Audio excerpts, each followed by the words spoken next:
Thanks God it's Friday! Sigaw yan ang aming kapitbahay. Nang iinggit dahil magdi-day off na daw siya. Abay di ikaw na.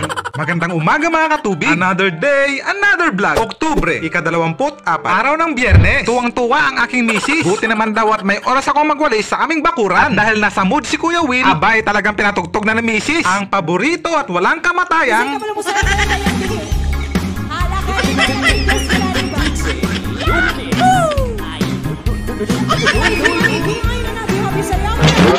aba ay ako pa ang hinamon ng aking misis. Certified kuto-kuto sa laan ide. Magmag nating nga taltalon. Makapadagtakke, mapanlang makibaili. Tara na mga katubig, samahan nyo ako mag-pick up ng mga galon. Ang gandang pagmasda ng paligid. Kasing ganda ng aking mga customer na always good payer. Ngayon na pala gaganapin ang meeting de avance ng aming asosasyon. Sabi ko nga sila muna para sa aming kumpanya at kami muna ay mga ngampanya. At eto na nga, pansamantala muna akong aalis para makadalo sa aming pagpupulong. Siyempre, paalam muna ako sa aking misis para sabihin na huwag siya mag-alala. Dahil sa sobrang pogi ng mister niya, baka maagawan pa siya ng iba. Huy, huwag kang piling Kuya Will. Welcome dito sa aming bayan ng mga tarem. Buwan-buwan pala namin ginaganap ang aming pagpupulong. At dito nga sa senior building namin gaganapin. O diba? Sabi ko kay misis na huwag siyang mag-alala. Puro senior ba naman mga kasama ko?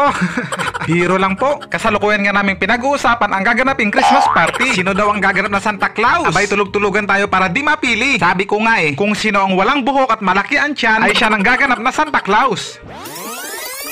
Joke lang po, nagpapaalam na nga ako dyan na baka pwede na makasibat. Nag-alala kasi ako kay Diyos na lang jowa. Baka mamaya maipagpalit niya ang galon ni Aling Cordapia kay Chong Goryo. Eto nga, bibili muna ako ng pasalubong kinabubot at siyan.